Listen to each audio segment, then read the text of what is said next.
Okay, guys, we're here for MELS604 midterm exam. This is Drew Daniel, Philip Bayou, Angela Brooks, and LaShonda May for Dr. Stedman's MELS604 class. We are working on Chapter 3 and Chapter 8 from our book, Curriculum Leadership here. And we made a midterm exam through a collaborative effort, Google Slides. And basically what I'm going to do is share my screen, and we're all going to start this thing because I know we only got 40 minutes to talk about the share. So I'm just going to get going there on that.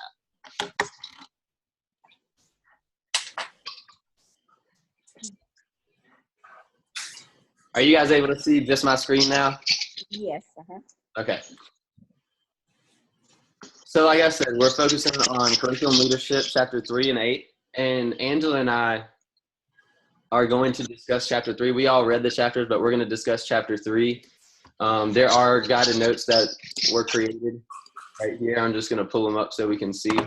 And we're going to treat this as if we were presenting to, a live audience. But these are what we would pass out so that people can sort of take in their notes, reactions, points to ponder, aha moments, etc. So there's our guided notes.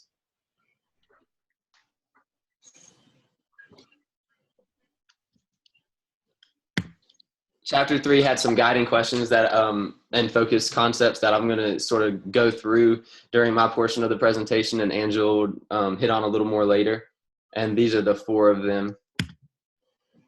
Right now, what I'm going to do is we're going to do sort of a collaborative activity that we wanted to sort of get this whole thing kicked off. So if you could grab your phone, go to menti.com and enter this code, 602175. I'm going to pull up the Menti, which is a great tool. So not sure if you've used Menti before, but it looks like you have, or that you know how to at least. So it says, what are your best teacher qualities? And I'm going to do this too. So honest, knowledgeable, calm, rapport with kids. So these are all good things that we need to be thinking about and that I thought about as I read through these chapters. Here's the next question. So if you guys would hit characteristics of a healthy child, and you can submit more than once, but characteristics of a healthy child coming into your classroom. Sorry, Dr. Stedman, we're all kind of looking at our phone, but we're the audience and the presenters here, so.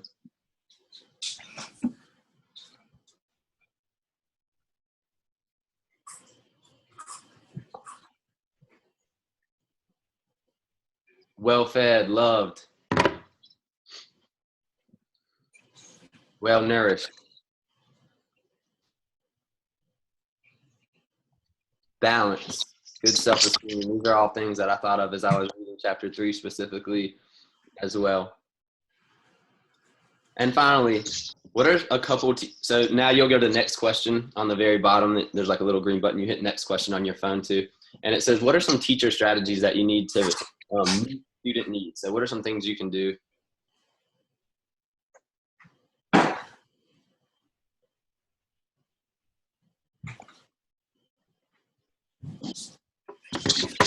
Lesson plan for all student needs, chunk lessons, differentiate, good. Wonderful. Okay. Differentiate times 2. Good stuff.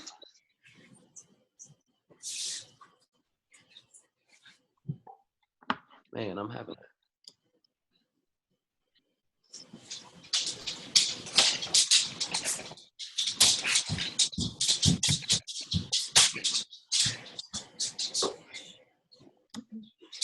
Okay, so now I'm going to get back into the presentation. Thank you, guys. Thank you. That's a good app. I like that.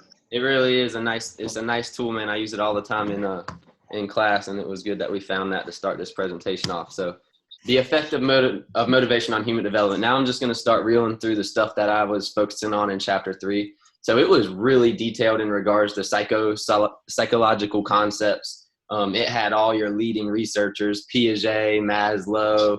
It was talking about Erik Erikson. And as someone who only took like one psych class in college, it was an interesting read, but also a very wordy, kind of a tough read. And it was kind of hard to relate it, specifically to my curriculum and instruction. but I did find out some ways. So what we're going to start with is what exactly is human development. So I'm going to show just a 1.5 minute clip that I thought was relevant and that we all sort of collaborated and searched around to see what human development would be. That have to do with the creation and improving of living conditions where people can develop their full potential, can have a long and healthy life, can have access to an appropriate education system, can develop their potential to the fullest and be productive in order to have the opportunity to live according to their needs and interests. Human development in this aspect is about expanding the choices people have to lead qualitative lives. It is exactly those people who should be in the center of development process. Thus, human development means the capability for a long and happy life, for a qualitative education, and participation in economy to lead a life with dignity. Furthermore, the development does not concentrate on the amount of money a person gets, but on how much is invested in people. For example, as we know, the money can be used for medicine purchase, but also for the purchase of narcotic substances. Money can be used for military equipment, but also for construction of schools. Human development fights inequalities and promotes a life with dignity for all people worldwide, regardless of their origin, gender, and skin color. Sustainable human development means the creation of the same opportunities for next generations who have the same rights as their parents for a dignified life. The ethnical, political, social, economic, gender inequalities are some of the barriers for system. Okay. Are you guys able to see my screen still and everything? And you saw that video? Okay, I'm just making sure. So now we'll get back into this. So focus question 1, as you can see from the graphic there, is about the different stages of development that you get from infancy through adulthood. And I'm going to hit on those a little bit. The first is infancy, and this is prior to school age. We're talking about babies and toddlers pretty much. The developmental focus is going to be on sensory motor skills more than anything else. Childhood is going to correspond to kindergarten through 5th grade years. So the child's exploring concepts of objects, really important years, numbers, time, space. They can use logical thought to solve problems. Then you're getting into, I kind of chunked early adolescence and late adolescence together, and that's a huge piece. Middle, high school, and early college. Learners are able to make predictions and reason abstractly. And then you got adulthood.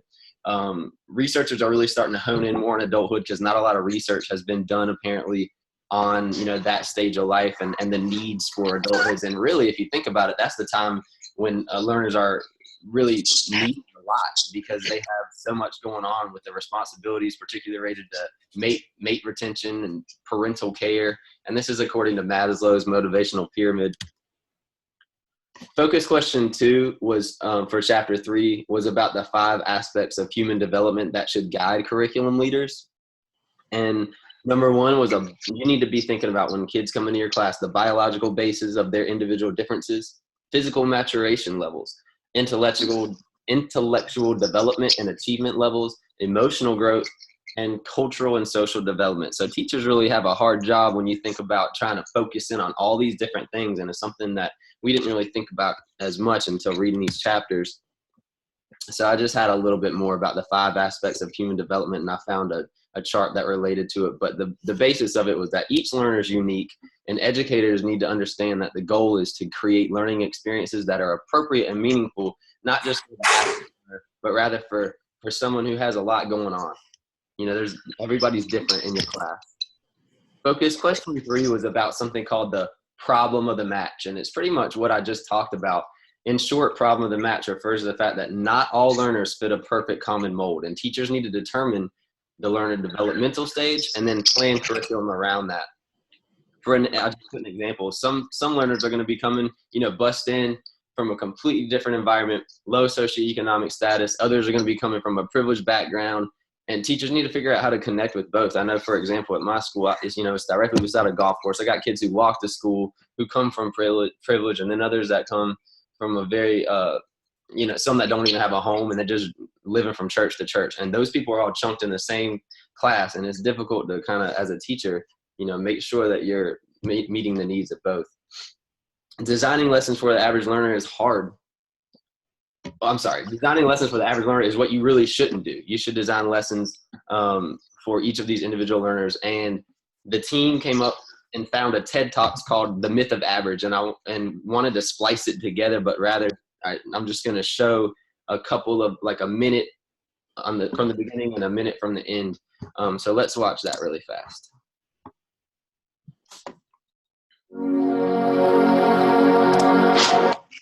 Actually, I had it right here.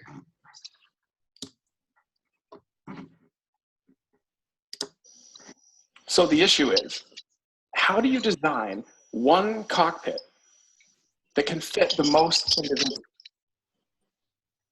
For a long time, it was assumed that you could do this by designing for the average pilot. That almost seems intuitively right. If you design something that fit for the average size person, wouldn't it fit most people? It seems right, but it's actually wrong. And 60 years ago, an Air Force researcher, Gilbert Daniels, proved to the world just how wrong this really is and what it was costing us. Here's how he did it. He studied over 4,000 pilots, and he measured them on 10 dimensions of size. And he asked a very simple question. How many of these pilots are average on all 10 dimensions? The assumption was that most of them would be. Do you know how many really were? 0. Gilbert Daniels proved there was no such thing as an average pilot. Instead, what he found was that every single pilot had what we call a jagged size profile, right? It means no one's at the same on every dimension. And this makes sense. Just because you're the tallest person doesn't mean you're the heaviest. Doesn't mean you have the broadest shoulders or the longest torso. But this is tricky because if every pilot has a jagged size profile and you design a cockpit on average, you've literally designed it for nobody. Okay, and then I'm gonna scroll over here to the part that we found meaningful at the end. It's just like 40 seconds. 17, 15.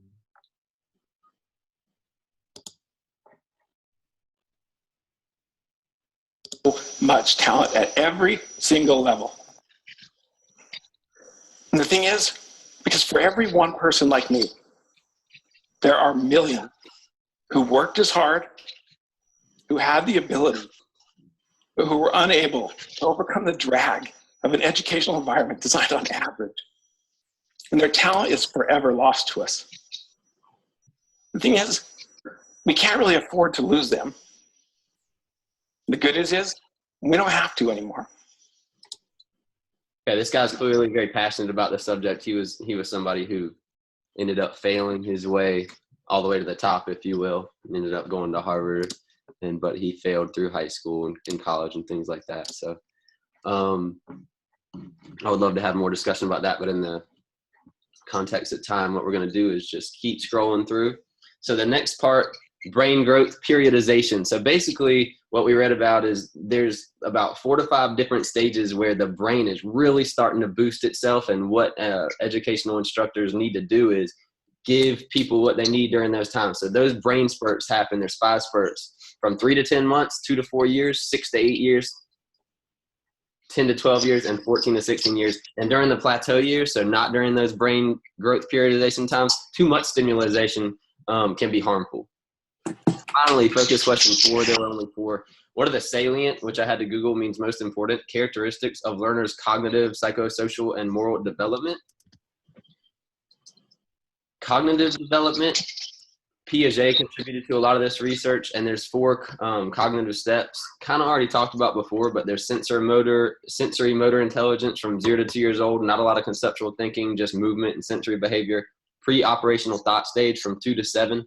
This is when language development occurs, very important. Concrete operation stage, 7 to 11 years old. They can use logical thought to solve problems, and the formal operation stage is from 11 to 15 years old. Now they're starting to make predictions and reason abstractly.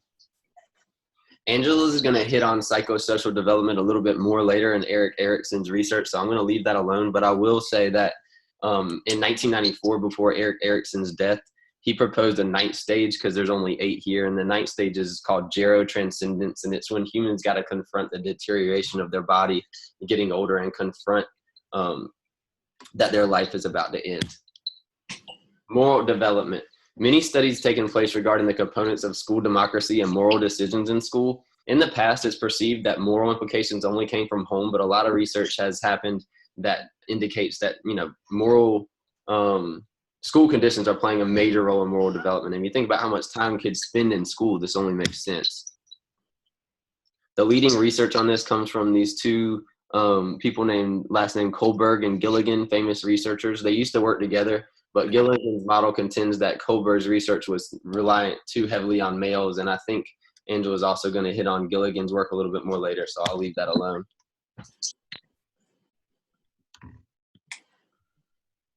Other things from the chapter include moral atmosphere in education, role taking, so the amount of social interaction and communication students take part in, and the level of justice is a perceived rules and guidelines for giving rewards, punishments, assigning responsibilities, and privileges in the classroom environment.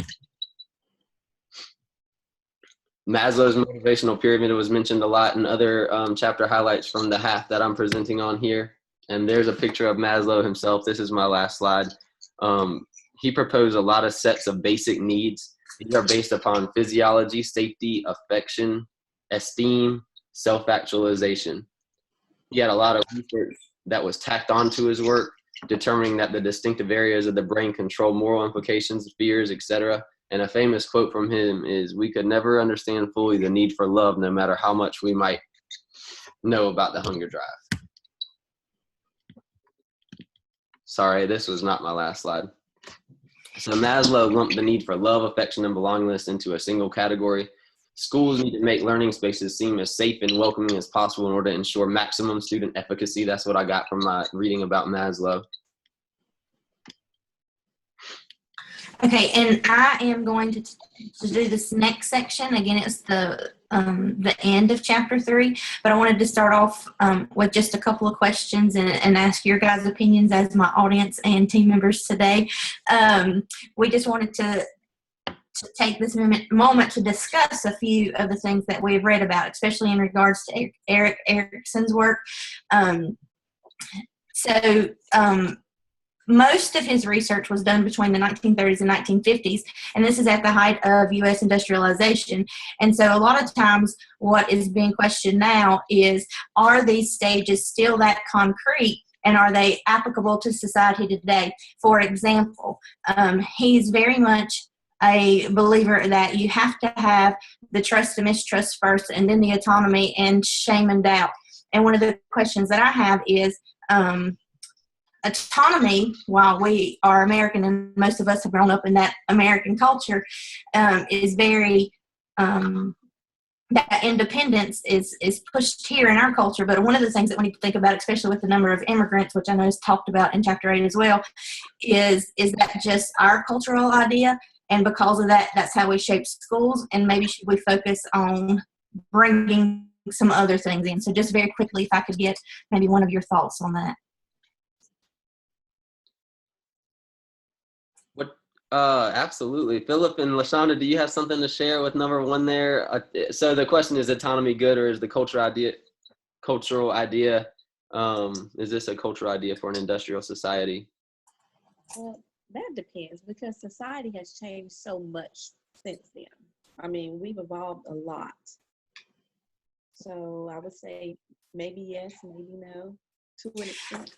I agree. I saw it both ways. I saw it as how I do feel like the stages do still somewhat go chronologically, because a lot of it has to do with your stage in life. You know, you're married at a certain time, you're generally having children at certain times. But I also think that especially in 2016, the years for this might be somewhat different, because people are being married later in life or things of that nature. So another thing, especially as educators, that we need to think about is those first 3 stages, the trust versus mistrust, the autonomy versus shame and doubt, and initiative versus guilt.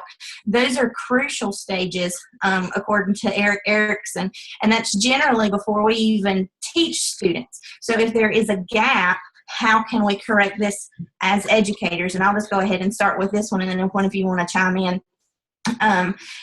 For example, the trust versus mistrust, that's usually for your infant to your 18 months, years or your 18 months or a year and a half.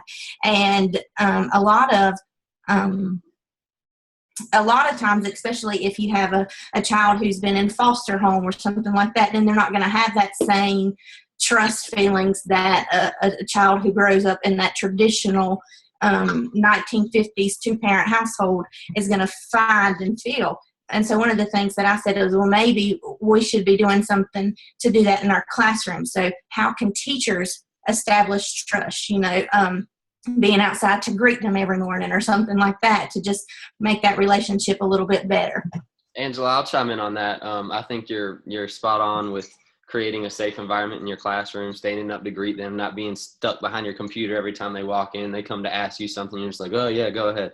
So the other thing is having the school be transparent with you, counselors, administration, about what's going on with your students. I have a lot of students, I had no idea what their home life was like, and it's not really written in their IEPs. Like I kind of mentioned at the beginning of the presentation, I have a kid that's moving around from church to church, just living there, and nobody told me that until I actually had to go out and seek out and ask. So it's really important to know those things so you can cater to their specific needs.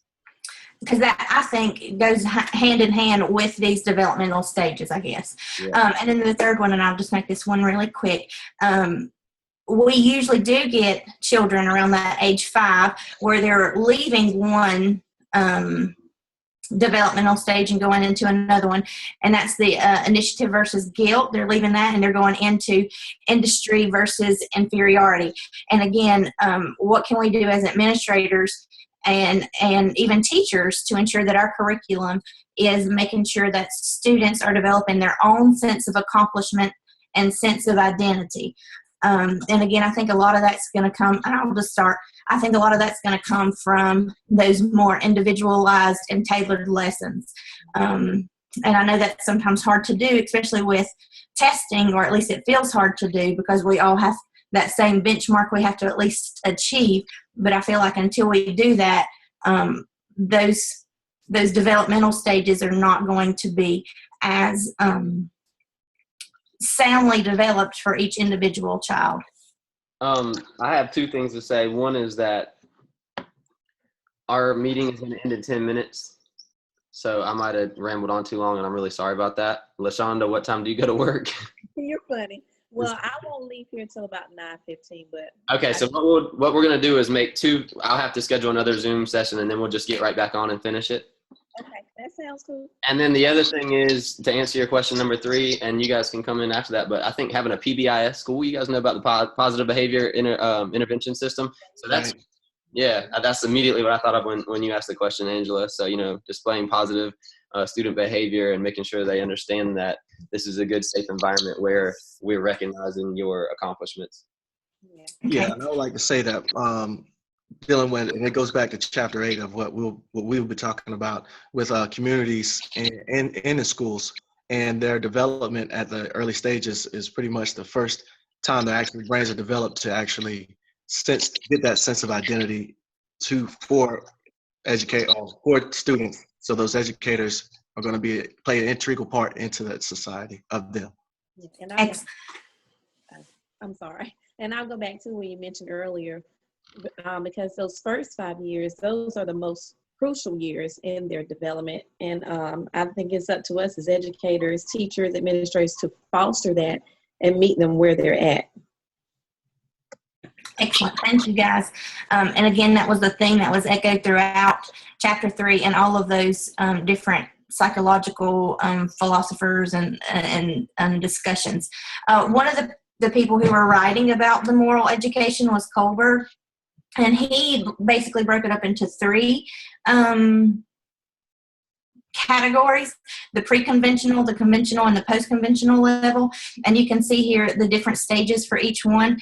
And I do think that schools have definitely looked at these when they are creating their behavior plans and things like that. Daniel already mentioned PBIS. So you look at stage 1, and that's really at the very young age. And those are going to be the punishment and obedience. So you start out with, no, don't do that. And a lot of times parents will smack hands. This is like when they're toddlers and they're learning not to put their fingers in outlets, things like that. And then they move towards doing things for a reward. And again, a lot of that's in the early elementary school years. And then they move on to the instrumental and relativist orientation. And then by the time they're in middle school, they're moving to stages 3 and 4. Middle school and high school is going to be 3 and 4. That interpersonal coordinates and that law and order, doing what is just and what is fair and what is right. And I know I was thinking as I read through here, I remember being in upper middle school and high school thinking, oh, that's not fair. I wanted everything to be fair and equal and equitable. And that's that stages. And then as we age into adulthood, again, stages 5 and 6 with the social contract, legalistic orientation, again, doing what is ethical or universal ethical principle. And a lot of people don't reach that stage 6, but that's more doing things that are right on that higher level. Okay. According to Kohlberg, over 50% of late adolescents and adults are capable of formal reasoning, but only 10% of them display the moral reasoning stages. In education, what can we do to increase these numbers? And then 2 of the things that were really discussed was character education, and I know a lot of schools have implemented that program. And then values clarification. Character education is more of we're teaching what we as a county or as a district or whatever have decided should be the big key concepts, respect as we have defined respect. So a lot of times this is the rules and values that the teacher or the community culture has imposed on the child. The difference it's the same, but the somewhat antithesis or the other option is values clarification. And this one is not one that I have seen in a whole lot of schools, but values clarification is when you just ask the child their own judgment about, well, what is honesty to you? And you see what their responses are. And then instead of saying, no, honesty is this, or whatever, you're asking them, well, what is honesty or what is respect? Because they're, again, taking their backgrounds and situations into consideration. It might be different than what we as, the teacher might be thinking. So the next slide gives just a little bit of a visual for this, the character education. This is generally, like I said, what I've seen in most schools, and a lot of times they take one and do it a month sort of thing. Careness, citizenship, respect, and I know that they differ from school to school. And then there's the values clarification and students rank. So if you can see, I'll just look at the first one. Addressing somebody by his or her first name shows friendliness, but in some cultures you would never address an adult, especially by their first name. So the other side of that is maybe addressing somebody by their first name is disrespectful. And we kind of teach that as teachers. You don't call me by my first name. We're not the friend sort of thing. So that helps develop that moral guidance that Kohlberg talks about. So I just put at the bottom which curriculum is the best fit for you, and that's on the guidance notes question as to which one you think might be best, or should you maybe combine those into your school and programs, and just some food for thought there. Moving on. Sorry, I know we're about to run out of time. Moral education is, according to Kohlberg, pretty much the basics of social studies. And having been a civics teacher, I do know that a lot of that is put into the more government civics type classes. But most people, even way back when, including Thomas Jefferson, believed that civic education is essential for citizens in democracy. And there was a whole section about Plato and Aristotle and Socrates and how they felt like democracy couldn't be attained if students didn't have that essential civic education basis, which again is why a lot of times social studies is taught in schools today. So I'm sorry. One of the things that I did want to just point out here is the bullet point number 3. It's the reasoning on political decisions can be classified according to an individual's moral stage. And it's not so much what do you believe about euthanasia or what do you believe about would you steal a drug to save a dying spouse. It's not so much the answer of yes, I would or no, I wouldn't. It's more the answer of why. And when you ask those why questions, you can find out what stage of moral development it is. or that child is in, and then hopefully increase their moral development. You usually can't jump like 2 stages, but if you ask leading questions, you can move students, and a lot of research was done showing how students were moved at least 1 level by the end of a time period, usually a school year, if those why questions were asked. And again, it's not necessarily preaching or teaching your personal beliefs, but trying to get students to reason and to why they feel the way they do. And so how much time do we have left? A minute. Should I stop there? Or? Yeah, we'll just stop there. And then what I'm going to do is check your email, and then I'll put out the other Zoom link, and we'll just finish in the next Zoom link. Okay. All right. So I guess before I end the meeting, Dr. Stedman, I'm sorry that we ran over, but we were really excited for this midterm, and we went over a little bit, and we're going to have to do 2 Zoom sessions. So thank you. And then you'll have 2 coming up here. Check your email here in a minute.